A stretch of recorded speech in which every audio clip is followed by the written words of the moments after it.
All right, folks. Here we are. Excellent. Thank you, guys, and welcome, everyone. If you can hear us, let us know. Drop something in the chat. Let us know where you're joining in from today. I'm here in Wisconsin. Gus, where are you at? I am in sunny Mexico, the Ooh. Michoacan region of Mexico. So yeah, not too far away. Not too far away. A few hours. Oh, yeah, no, but definitely warm. That's great. Oh So, for yeah, those, it's hella hot. awesome. For those joining in, I'm Trenton Bodine, Director of Technology with A Brilliant Tribe and Everything Tristan Alamada. Today, we're going to be talking about something that people don't necessarily, want to say out loud, but a lot of agents are wasting serious money on virtual assistants, and it's not because VA is the problem. So, well, I have Gus Munoz here with me today. He's the director of Power ISA. He's worked with more agents on VA systems than almost anyone I know. So you're getting the ops side and the tech side in one session. This one's going to be pretty jam-packed, pretty great. Gus, why don't you introduce yourself a little bit for those that have not seen you on here before, and let us know what we're going to be diving into a little bit more. Yeah, definitely. So thanks, Trenton. My name is Gus. I founded Power ISA to help real estate agents, hire great virtual assistants that help them with sales activities, lead conversion, outbound prospecting. But I'm actually, I've hired all kinds of virtual assistants, right? My whole company is run 100% with virtual assistants. We're a 100% remote company. So I deal with this in this space every day, not just in the ISA sales space, but in the administrative marketing, operations side as well. So, I'd say I'm pretty well versed in that. I've been doing this since 2015. We've helped over 3,000 real estate professionals at this point, solo agents, small teams, very, very large teams. So we kind of do it all when it comes to real estate and virtual assistants. Excellent. All right, well, let's just jump right into it. I see we got some people here from New Jersey, Miami, the Bronx. So I think we're ready to get started here. You mentioned you had a presentation you kind of wanted to walk through. Is that correct? Yeah. Let's go. Let's rock and roll with the presentation. Let's go. There we go. All right. Here we go. Let's jump right into it, guys. All right. So here's the basic question, right? Why do some agents hire their virtual assistants and they grow their business, can double their business, while other folks fire them within a few months, sometimes within a few weeks, right? And Trenton, yep. I love that you're here because you guys, the Brilliant Tribe, LCA, all the Tristan, companies. How many virtual assistants do you guys have? It's like dozens at this point, right? Yeah, we have different ones for different things we need to get done, and so it's about training them the right way, making sure that they understand what we need. So we have a good over 10 number, or at least 10 of them for sure. Yeah, so you got a little army, virtual assistants out there in different parts of the business, and sometimes you can hit a home run with a virtual assistant, and sometimes it can be a huge bust, right? We're going to talk about the second case, right, and how to get to the first case. Here we go. But here's what I found, right? Oh, you know what? Is the slide moving for you guys? Let me try that again. Yeah. Why do some agents hire VA and double their business? Well, others fire. Yeah, I don't. I'm trying to move to the next slide, but it's not moving for some reason. Do you guys see it move? No, right? Oh, here we go. We got it. Okay, there we go. Here we go. Right. So so it's usually not the VA, right? It's usually not the cost, and it's did the person come from the Philippines or from Mexico or from India? Usually doesn't matter either, right? That's usually not the issue. It's almost always, and I'm going to call this out. This is what I see: hiring problem or a management mistake, right? That is what I'm going to talk about today. This is the most common thing we see. The biggest reasons agents lose money on VAs. I'm going to go through these reasons. I'm going to go one by one. I'm going to talk about the mistake. I'm going to talk about the problem. How does it manifest itself, right? How do you know you have an issue with your VA? And I'm going to drill into the solutions, okay, for each one of those. Okay, so people, buckle up, ready to go. Here's the first one, right? Here's a very common one. And actually, I saw someone in LCA in the group do this today. Hiring a VA before identifying a bottleneck. Because again, they're asking an honest question. They were posted. You can look up this post in the last 24 hours in Lab Code Agents. They're looking to bring on a VA, but they're not sure what they're supposed to do. Okay. That's basically the premise of that post. They're saying, well, I got to hire someone. But what are they going to do for me? A lot of agents hire virtual assistants that way. I heard a VA is like what you got to get. A top producer has a VA. Tristan has 10 VAs. I need a VA. But and then you kind of figure it out on your own later, or, over in the process. What are they supposed to do? That's a big mistake. Okay. If you need help, that isn't the same as having a plan. Okay. I need help is the starting point. It's not the plan, right? You got to sit down and ask yourself, okay, great. You need help. Awesome. You probably have more tasks and more deals and more listings than you can handle on your own. That's great. Where do you need that help? Okay. And this is where you're going to sit down. This is just us doing it, right? The VA has nothing to do with this. You don't even have to hire. You shouldn't hire them yet before doing this exercise, even if you're going to do it a day before you hire them, right? Probably shouldn't do that either, but here we go. Do I need administrative help? I'll give you an example. Do you need like data entry into the MLS? A really common task people have to do. We do it all the time, right? Whether you're uploading a listing, contracts pending, you're updating some data into your dot loop, into the MLS, into all these different systems. A lot of folks hire VAs because they hate doing that. I hated doing that as an agent. You had to submit your sheet, your commission disbursement, and this and that.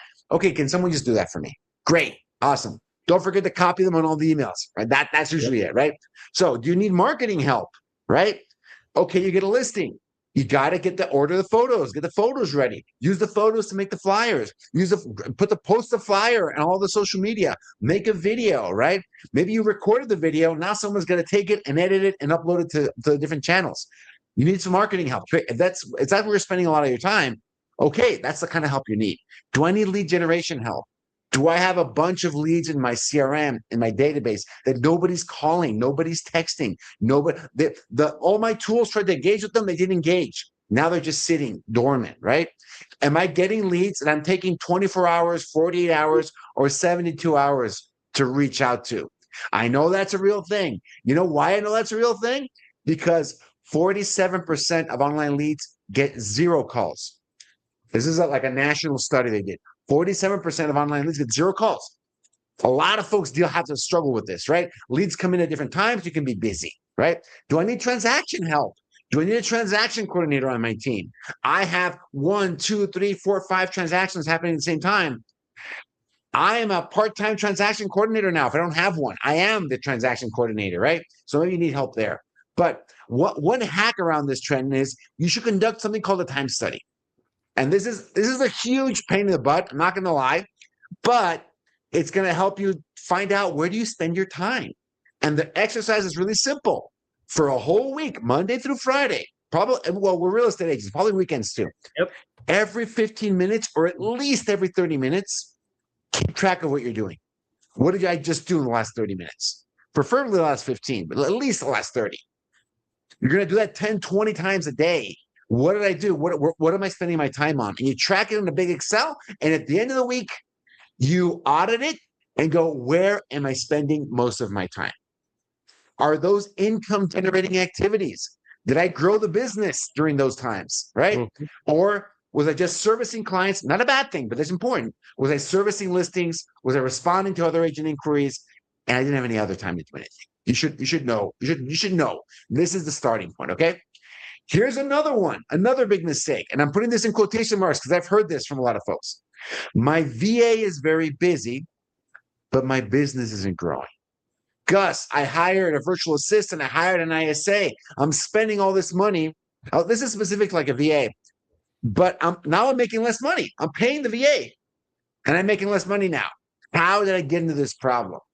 So here you go. Here's one. I'm going to tell a story because this happened to me, okay? This happened to me. Real talk. My first VA I hired was a girl in Mexico, and she was hired to be my transaction coordinator, admin assistant, marketing assistant, all the stuff I didn't want to do, and I was terrible at. I was always late at. Data entry, MLS entry, filling out all this paperwork. She jumped in and did it. And I was, Trenton, happy as a clam. This was she was great at it, actually. She was very detail-oriented, very methodical, loved it. It was amazing. At the end, after about 2 months, 3 months, I realized I'm making less money now. I paid this person at the time. I forget if I was paying her maybe like $9 or $10 an hour. It was like, and that adds up. And I say, hey, why am I making less? What's going on? What's the issue? What's happening? Right? Where did I go wrong? And this was my issue. Okay. I was getting help on the administrative, but I was not taking that time and growing my lead generation activities, my income generating activities. I did the exact same lead generation that I did before I had my assistant. So what happens? Nothing changed. Okay. Nothing changed. And my business didn't grow. It stayed consistent. I didn't have less business, but my business didn't grow, which means I was just making less money. Okay. And here's a little bit of a trade-off, right? If I would have been, this was 10, almost 15 years ago, right? So I was new in the business, I had plenty of time. If this would have been now, Trenton, if this would have been now, because now I have a whole staff that helps me. Okay. So I have a lot of people helping me take these tasks off my plate. Why? Because I like getting off work at 5 or 6 p.m. or preferably 4 p.m. Right. So I have my team that helps me with that, my virtual assistants, because I like to spend time with my kids. I like to spend time with my wife. I like to have my weekends to myself. I have a team that helps me to do that. That makes a lot of sense. I could be making more money right now if I didn't have those folks. I agree. Back then, no kids. Back then, I need to sell more homes. And my problem was I didn't book more appointments. I didn't make more calls with the time I was buying back, right? Yes. Depending on the season you're on your business, it's okay to buy back your time. That's fine. I do. Gus, I'm not going to make any more money, but guess what? I'm going to be able to make the Little League games. I'm going to be able to make soccer practice. I'm going to be able to actually get off from this crazy 24/7 job a little bit earlier every day. Is that worth $10 an hour for you? Probably is. Yeah. What is the cost of that? What's the opportunity cost? That changed for me when I was, 30 to when I'm 40. It changed for me completely, right? It completely made sense. But back then, I had to make a change, and I didn't do that. I was handing off all these admin tasks, and I wasn't replacing it with prospecting time, lead generation time, networking events, open houses. Okay. That's what I should have replaced it with. And I wasn't. I was just buying back my time. Here's another big mistake, right? An issue, but it manifests itself like this. Gus, my goodness, my VA is a drain on my time. They're just taking up all this time. What's going on, right? They have all these questions. They just want to talk to me all the time. I don't have any time. They're just a drain. They're a drain on my time. So I'll be honest with you guys. This one can have multiple reasons it's happening, okay? But that's usually how it manifests itself. Oh, I can't get this VA off my back. I can't fully delegate everything. What's going on? What's happening, right? It could be one of many causes, all right? This is the most common one, not going to lie. Your training process is not only bad, it's probably non-existent. Your training process is non-existent, okay? If you don't have like an SOP or a set of really well-defined tasks, you are the trainer and you don't stop training. It's like 24/7. 40 hours a week, you're training them like right then and there because you don't have anything to train them with but yourself, teaching them how to do things, giving them feedback, and just detailing everything, right? If you don't have that material ready beforehand, a lot of folks don't. Well, then make peace with the fact that you are the trainer now. And a lot of people hate that, right? Yeah. They don't know. So, the VA might not even know what they need to do. So they're constantly asking you, hey, Gus, how does this flyer look on Canva? Hey, Gus, do you like this template? Hey, Gus, should I use these colors? Is it the right color scheme or you want me to be creative with this? They're constantly asking you these questions, right? Because they don't know the answer and they don't want to mess up. The last thing a new person on a team wants to do is make the boss angry and upset, right? Well, guess what? You're still making them angry and upset by asking them all these questions. So you didn't really save anything, right? They might have to always be shadowing you because they just don't know what to do or don't know how to do it. They might not know what to do, or they might understand what you want them to do. They just don't know how to do it the way you want it, the way you want it done, right? I started to realize that when I had my VA, it was going back and forth trying to tell her constantly what to do. And no, this is what my thinking process is. It was I didn't train her the right way, and so that system in place did not work out very well. No, because they don't know what they don't know, right? Mm-hmm. And here's the thing. You can tell them to say, hey, I want you to make this flyer for this property, and they can go in and make the best flyer. It might not be the one you want, though. It might not be done the way they might make something that looks like unbelievably like AI slop. Let's just say that, or maybe they made it using AI. Again, not a bad thing. So this is 2026, Trenton. Every single virtual assistant needs to not just use AI; they should be an AI expert, actually, right? Yes, They should be exactly. native to AI. If anyone here already has a virtual assistant and they're as clueless as you are with AI, that's a problem, right? And I'll talk about AI towards the end of this presentation. I want to touch on that. I think it's important, right?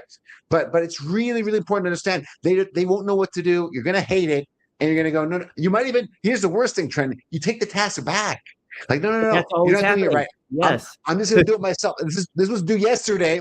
I'm just going to do it, right? Yep. And just send it out to the client, and then we'll figure it out on the next one. That's very frustrating. Okay, that's very frustrating. But I want to make a distinction, Trent. It's so because people say, "Oh, I'm just taking this. I'm getting busier instead of doing less work. Maybe those I'm are the doing right more work tasks now that my that VA." they have. Maybe you should be training them on something else. Something that's a little bit less, something that you're always gonna have to like hold their hand with too. Yeah, 100%. And one thing I do want to call out is that anytime you hire someone on your team, your productivity, your personal productivity is going to go backwards for 30 days, probably 60 days. Anytime you hire anyone, a brand new salesperson, an admin assistant, an ISA, a transaction coordinator, it doesn't matter who. When you're a small team, you're a solopreneur, and you're starting to build your team, this is before you have staff. Because now I have staff that trains people. Well, that's fun, but before I trained everybody on my team. There was no other way. So your personal productivity is gonna go backwards for the first 30 days, probably 60 days, because you have to help train them and walk them through not just what to do, how you want it done. Okay, so that's normal. That's okay, right? That's an expected part of the process. Okay, Yeah. and they can help you though. Okay, you're not on this on your own. You don't have an SOP. They write the SOP, right? That was one of my favorite things to do, Trent. Like, hey, guess what? We don't have an SOP for this role. You're going to make it, right? Yeah. I'm going to sit down with you 30 minutes every day, an hour, maybe early on, maybe it's 3 or 4 hours a day, but then probably an hour, 30 minutes every day. And as we learn I teach you parts of this process. I hand off more of this role to you. That SOP is going to grow. Every time they ask a question, that SOP is going to grow, right? And they grow it, not me, right? And they know how it should be grown too going forward because they're the ones putting that input into it. Exactly. It should be something they understand, right? And you can use little hacks. You can do like screen capture, screen recording, right? I love that. I'm going, hey, Trenton, jump into a Zoom call with me. I'm going to show you how I want a flyer done. This is exactly how I want you to do it.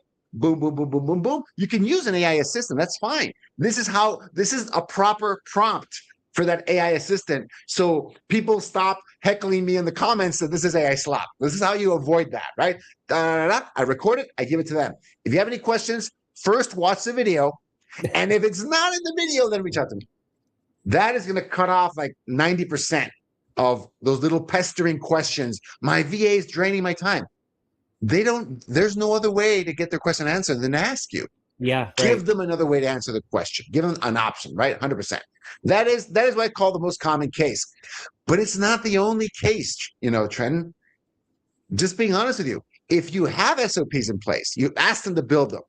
If you've got some documentation in place and they're still coming to you, you may not have hired the right person. That's if you're putting time into them, 100%. And it can be hard to tell the difference early on. But 2 to 3 weeks in, you should know. You should know. If the knowledge retention is not there, if they are not asking questions, probably not the right person because their motivation and engagement is at the highest the first 30 days. It's at the highest, right? It can stay consistent. It probably won't grow from there. Being honest with you guys, the first 30 days. So anyone you hire for any role, in my opinion, they're gonna start to show you who they are, no matter what, right? Well, I have a question for you guys. So if you hire that VA and they're helping you out, but you're continuing to go back and fix things, you're continuing to go back and help them with additional things. At what point is enough enough? Like, how do I know that I need to kind of cut that ties, or I need to do this next step to improve that relationship, so that way, you can start to avoiding some of those questions being asked, or losing some of that time too. I think that's such a good question, Trent, because that's the game. Like, how can you tell? Is this a process training issue or is this a person issue? At 2 to 3 weeks in, they're getting hit by the bus. They're learning so many things at the same time. I give people a lot of grace those first 2 to 3 weeks. But Mm-hmm. here's the key, here's the red flag. If you find yourself repeating the same feedback 2 times, 3 times, after those 2 to 3 weeks, those 2 to 3 weeks, they're gonna have to do the same thing 3 times. That's fine. Like they get a pass, right? After that initial shock, the initial hit by the bus, if you're finding yourself giving them the same feedback over and over again, you got the wrong person, in my opinion. They don't have either don't have here's 2 things. I don't think people are dumb. And I'm serious. I don't think people are dumb. I think people are just not interested, not engaged, not motivated to learn things, right? They're not paying attention. And that's fine. It's just this is not a great job for you. This is not the right role. I'm releasing you back in the industry, right? Go find a better role, something that's going to keep you more engaged. I don't think people are dumb. I just feel they're not motivated or engaged with the training, with the job, with the process, right? Like that's really it. And it might be intimidating for them. Oh my goodness, all this AI stuff. I thought this was going to be like a non-AI job. I don't think any VA role is a non-AI job anymore. That's not a good fit for them. Like they've Yeah. got too much baggage. Like they don't want to learn this. They don't It's also want to not a learn this stuff. Also not a good fit for the agent too if you're not using AI to the capability that you should. Your VA should definitely be at your level or attempting to get to that level too. So Your VA should be bringing you into the AI revolution, not the other way around. Quite frankly, right? yeah. That's a really good fit. That's a really good fit. Great. If you see any of these red flags, you really want to make sure that this might be a really good indication you've got the right person.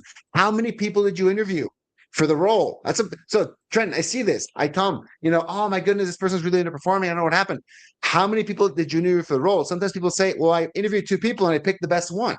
That's what you said, Gus. That's what we do at Power ISA. But we give people 2 to 3 people and they choose the best one. But behind that, we probably got 300 or 400 applications to get those 2 to 3 people, right? So you have to recognize that. If you're doing this on your own, I recommend talking to 10 qualified candidates, 10 people you could potentially hire to find the best one, right? Like at least talking to enough people. You're going to see drastically different levels of talent if you That's just an important make part the too. Yeah. effort to talk to 10 people. 3 or 4 of them might sound really good, but then when you get that 5, 6, 7, and they're like, "Wow, those people were not even in the same level as Holy these people." cow. But if you don't give yourself that Absolutely. opportunity to figure that out, then you're already doing yourself a disservice there. So Yeah. where do we kind of get into if we're wanting to take a look at hiring a VA? Where should we kind of start for that?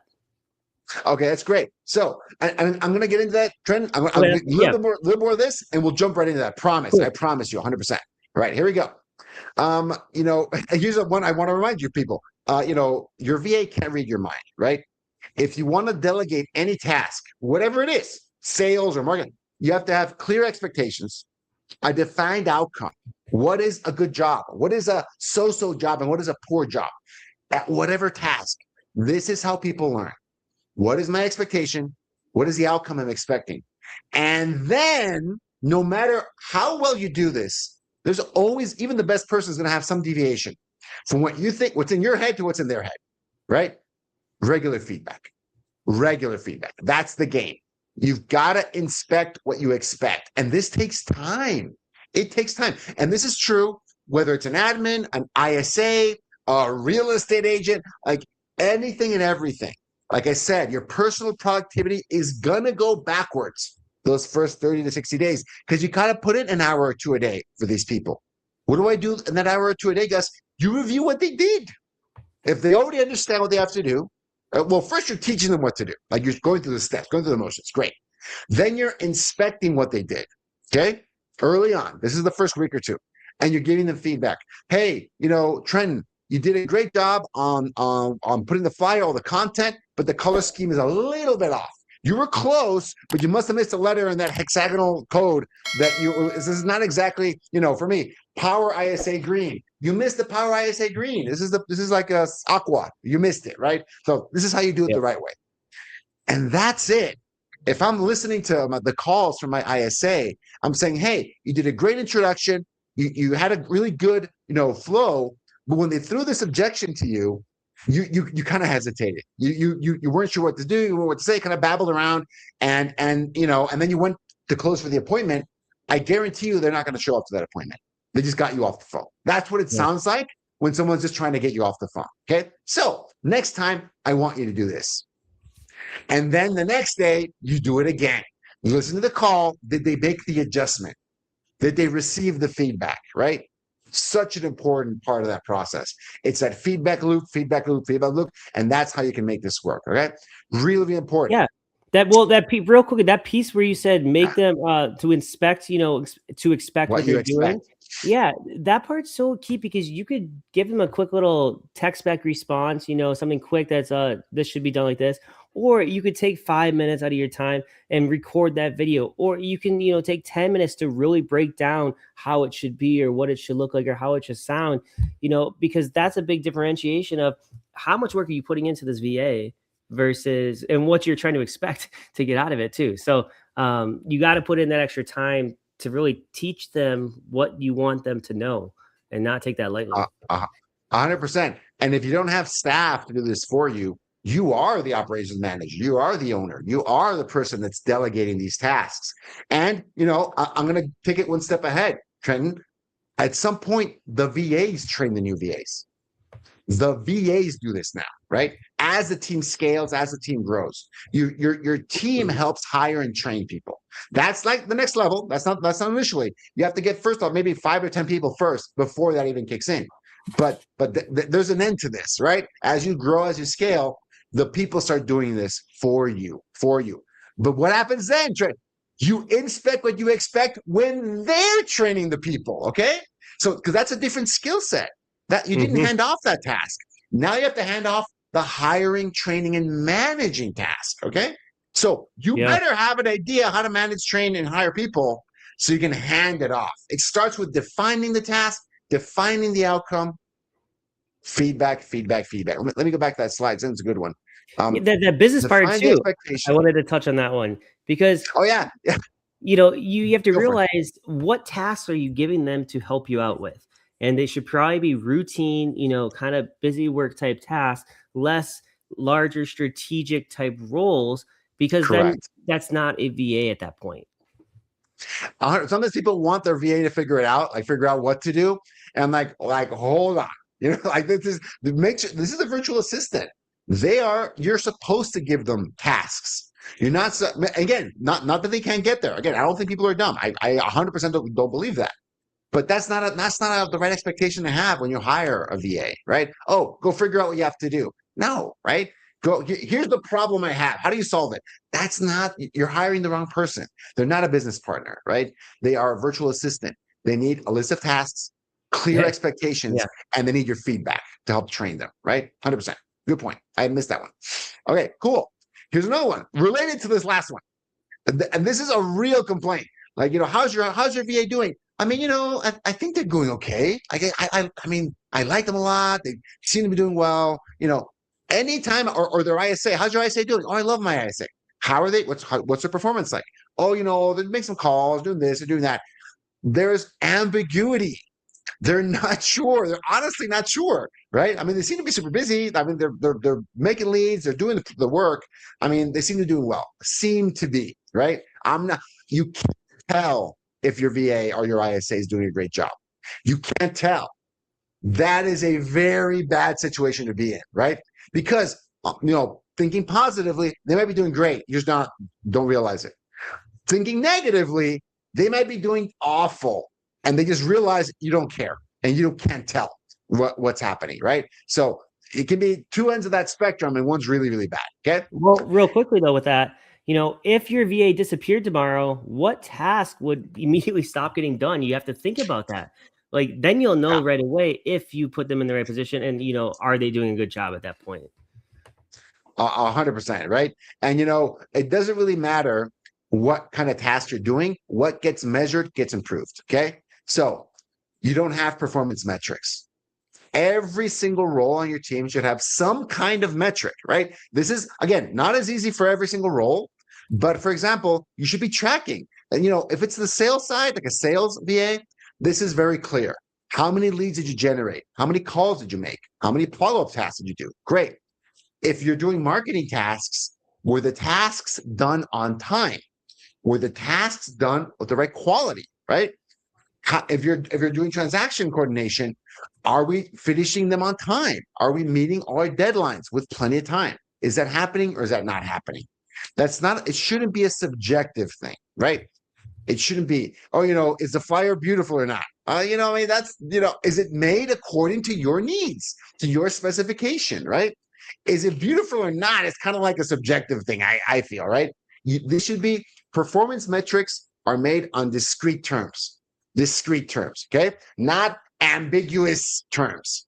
That's how you can get performance metrics. You gotta think, and it's related to the last point too, because setting clear expectations and clear goals, that should give you the metrics right then and there.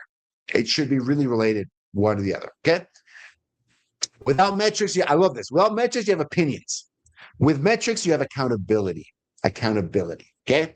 And my recommendation is to have an accountability meeting with any member of your team at least once a week. When they're early, those first 30, 60 days, it is every day you have an accountability meeting. But when you get into the flow of things, there's no one member of my staff, my direct reports, that I don't meet with weekly to see and hold them accountable. Great. How are things going? Not as a team, like team status meeting. No. I mean one-on-one accountability, like you and your goals and your tasks. How are things going? Even now, I have a weekly meeting with anyone that reports to me on how is it going? What are the deliverables? Are they running into any issues? How can I help? Right? That's it. So important to do that. And here is, in my opinion, the biggest mistake of all, the mother of all mistakes when you're talking about virtual assistants and what you want them to do for you, right? And this is how it manifests itself. Oh, my VA, man, I mean, they're great and everything, but they're not generating any leads. I'm booking appointments for me. What's going on, right? What's going on? And, this is the manifestation of a problem that I define, because not all VAs are the same, okay? You are probably, this is very common, you're giving revenue activities to what I call an admin VA, okay?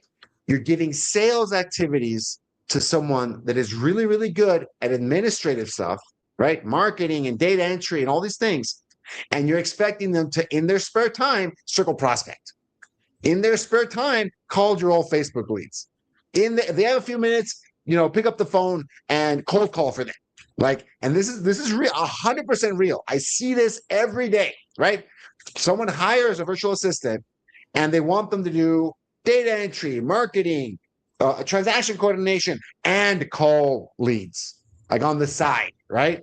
And folks, typically, for me, this is like a personal rule. Someone that is really good at administrative activities is typically not going to be really good at sales, okay? That's what you ask them to do. Calling your old leads is not an admin activity. It's a sales activity because it involves scripting and objection handling and handling rejection and grit. That, in my opinion, is a completely different role and a completely different skill set that they have to have, okay? Let's talk about, we're talking about VAs this whole presentation. Now I'm going to split it, Trent, and I'm going to talk about, I promise, I'm going to talk about AI and how to hire these folks in the next few minutes. Trent, hopefully we have a few minutes. We start a little bit late. We have a few more minutes before I can finish this up, right? I'm going to split this now into what I call an admin VA, which does the data entry, the marketing, maybe even the video editing, posting on social media, help you manage those transactions, emailing people to keep them on track. Admin VA. What is key for them to succeed? They are super organized, detail-oriented, process-driven. Motivation, they are happy with an hourly wage. That's what they want. They want the stability of having a regular paycheck every week. That's great, right? Sales VA, this is different. They should be the best sales VA, let's call that, are competitive. They are persistent. They don't take no for an answer. They are comfortable. They don't love rejection, but they are tolerant of rejection. They are comfortable with rejection. And they demand bonuses on results. They're not going to be happy making $7, $8, $9 an hour. You're not going to be happy. That's not enough for them. They need to win. They want to make more. That's why they're in sales. Okay. That's why they can perform at that level. If you need both roles and you can't hire 2 full-time people, maybe you need 2 part-timers, like 2 part-timers to get the work done. But if you have one person trying to do all of it, I promise you're going to be very disappointed. That's the only thing I'm sure. They're either going to underperform in the sales activities or underperform on the admin activities. And I almost promise you they're going to underperform on the sales activities. That's the one that you're just not going to be able to do. It's going to be a big zero, right? And quite frankly, it's not their fault if they don't have the skills to do that job. Okay. You're taking away a lot of their capability of being able to outperform on one of the things that they're actually really good at, because they're trying to, overcompensate for the stuff that they're not very good at. It's almost like taking the assistant role too literally and trying to make them, that huge overall assistant versus treating them like what a VA really is. Yeah, 100%. So you know how fun it is to be in a role you have 0 skills for? That's not fun. That's not great, right? That feels awful as someone in that. It's happened to me, right? Being in a role you're not qualified for, being in a role you don't have the right skills for, is a terrible experience. Not just for you as the agent, for the VA as well, 100%, right? So I'm going to talk about this definition, sales VA. This is what we do at Power ISA. This is what we do. This is 100% what we do. We find the talent, help train them, manage them, onboard them to your team, because they're different than regular VAs, okay? They should have excellent native or near native English skills, okay? When you're on the phone with them, you shouldn't be able to tell they're from someplace else than isn't like the whole US, anywhere in the US, right? They have proven phone skills, they're not just great at speaking English. They have proven phone skills, which means they have experience cold calling or doing inbound sales and appointment setting. They've done that before. This is not something completely new to them, okay? And Trenton, here's the thing you can't train. I'm going to go out on a limb here and say you cannot train for this skill, this thing, this part of your personality, which is grit, which is tenacity, okay? I call it the will to win. The will to win. You're not going to take no for an answer. Or if someone says no to you, rejects you, might even be mean to you, might even be rude to you, and you're able to dust yourself off and keep going, right? I once had an ISA that I hired, and she had this was early in my career. She had amazing English. She spoke better than like a native English speaker. I'm just being honest with you. She had lived in the US, grew up there, was living in Mexico, but she spoke perfect English. This is going to be the best ISA ever. I put her in the role. 2 days making calls, 2 days. And she was having anxiety, panic attacks, not sleeping well, and just said, I can't do this job. Like on the 3rd day, she's like, I just can't. I'm like, I'm dreading this job. It's terrible. Like, what's that? What's wrong? It's the rejection, right? Yeah, I had one of mine did the exact same thing.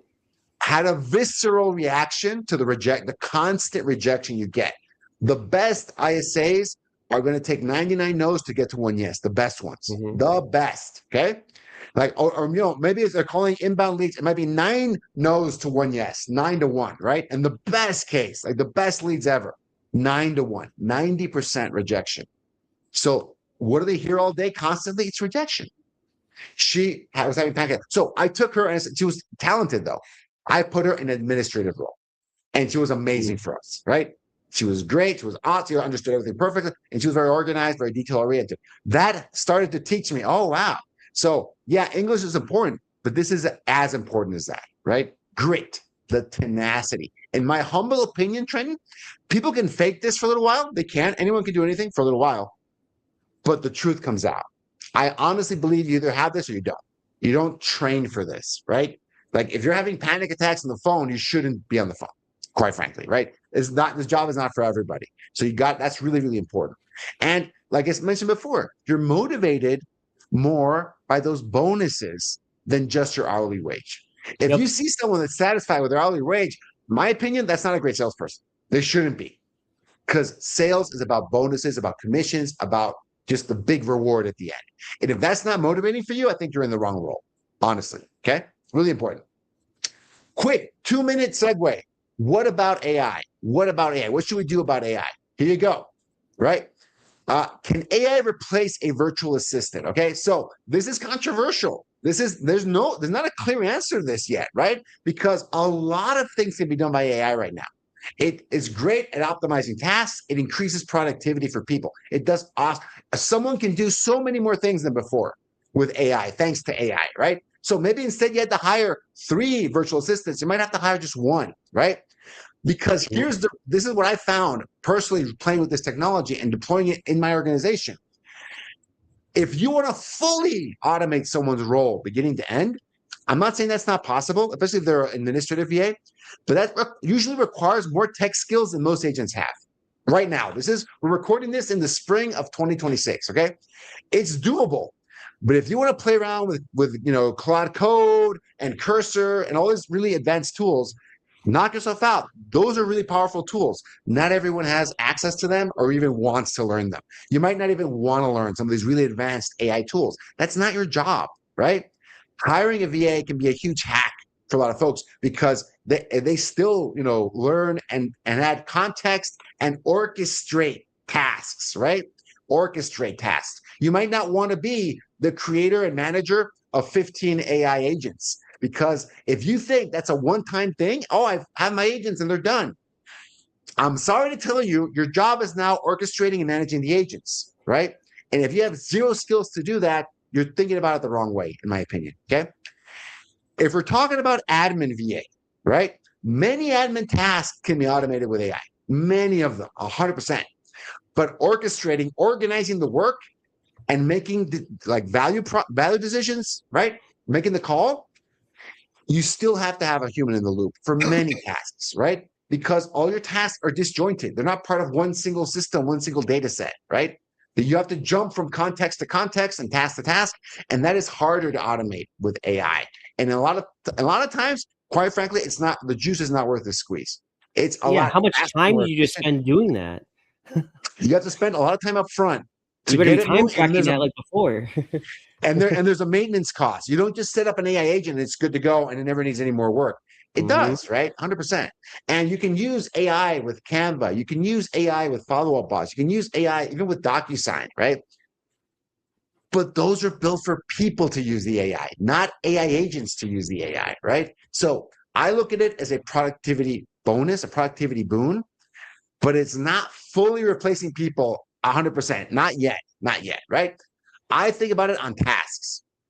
Tasks for an admin VA, you should think about tasks, because this is a great example, Trenton. I was talking to an agent yesterday. They had a VA doing their marketing work. They were focusing on Facebook and Instagram, right? English content. Thanks to AI, the same one, a virtual assistant, can do 4 different social media channels. Now they do YouTube, TikTok, Facebook, and Instagram. And that agent is bilingual. So they're doing 8 accounts now. Okay. Those 4 on 2 different bilingual channels, English and Spanish. So one VA can do 8 different social media channels in the exact same amount of time. How? With AI. That's where you can see the massive productivity gains. This agent didn't ask, how can I replace my VA completely 100%? And that's just not the goal, right, for him. It is, how can I get 10x, 8x more output from one person? I think AI, that's the right way to think about AI, right? As before, you might have only scaled with people. Now you can scale with AI and people. I think that's a big mindset shift. If you're talking about AI for a sales VA, like an ISA, here's where I think it's useful for that initial lead response, right? Like when people come in right now, and you can actually do that with CRM automation right now. You've had SMS bots and chat bots within CRMs for years, even before AI. You can do that. Now you have some tools give you AI voice agents to call leads. That's great. But here's where those tools struggle. It's very hard to build trust. People see them as the automated teller machine, right? Okay, great. They can tell, 90% of people can tell this is a bot, and you should tell them this is a bot they're talking to. But you're not going to build trust. You're not going to build a relationship with a bot. So even teams that deploy AI at scale, all of them have human ISAs following up, doing the long-term nurture, building the relationships and building trust, because it takes more than just an initial response to do this, right? More complex conversations still require people, even in 2026, right? 2 things that stand out for me for there. VA or the AI sales VAs on the phone, they don't hear hesitation in a prospect's voice. and they do not build rapport. I mean, they can try, but they're missing that human aspect of a lot of this. Yeah, 100%. And for the folks asking, hey, I need a virtual assistant that does some administrative task, or I need them for a transaction coordination, reach out to Power ISA. Reason being, we have great people that sometimes aren't a great fit for the sales role. Trenton, it happened to you, it happened to me. It happens to us every day. We look through so many candidates that we find people that would be great virtual assistants that are so the example I gave yesterday, about the agent I talked to yesterday, that has their VA doing 8 social media channels a day. They hired them as an ISA initially. They came from us, from Power ISA. They hired them as an ISA. They realized they were very techie, and they're like, I can make this much money, you calling my leads. I can make this much money by you handling my social media accounts. They were a very prolific social media agent, but they were only on one platform. That's very limiting, right? At some point. So if you're in a specific geographic area, you should dominate it with more than one social media channel, in my opinion. Okay. If you're in a specific area, hit them with 8 different social media channels. So if someone needs help on the marketing, social media, video editing side, reach out to Power ISA. Reach out and we'll definitely help you out. Help you find some great people for these roles, because we find great native English speakers that are great, talented people, and they might not be good for sales. That's what we mostly do. But if we find talent and that's what you need, reach out to us and we can help you hire a marketing assistant, video editor, social media assistant to help you out, right? So for the people asking, how can I reach out to Power ISA and we can help you out with these tasks. Excellent. All right. And that is it, folks. Oh, this is my final party note. In my opinion, I don't think AI replaces great people, but I think it can make great people much, much more productive. And that's it, folks. That's the end of the presentation. Excellent. Well, I appreciate that, Gus. I mean, a few things that stood out to me was, you can't give them too many hats, a VA, too many things to do, too many across multiple areas that you need help with work, watching out for that, making sure that you're spending enough time showing them what to do and how you want it to look or how you want it to act. You have to put in the work for that. And then also making sure that, being able to realize if this is going to work out or not. Is this person more suited for admin side? Is this person suited more for sales side? So being able to understand those are some of the things that stood out to me, and making sure that they know how to use AI. I think that is a must. Otherwise, you're selling yourself short and you're going to be missing out on a lot of opportunities there as well. Gus, anything else you want to share real quick to cap us off here? Otherwise, I did see a QR link in there for us to use as well. Yeah, if you want to help with a virtual assistant to make phone calls for you, an assistant to help you with your marketing, with your social media, video editing, reach out and let us know what you're looking for. Excellent. Use this LCA special right now here today. 50% off on your ISA sign up. Scan that QR code. Reach out to Gus if you have any questions regarding virtual assistants. Anything else, that's related to kind of what we spoke on today, feel free to reach out myself as well. Gus, I want to say thank you for joining us. LCA, thanks for having us, and have a great rest of the day, everybody.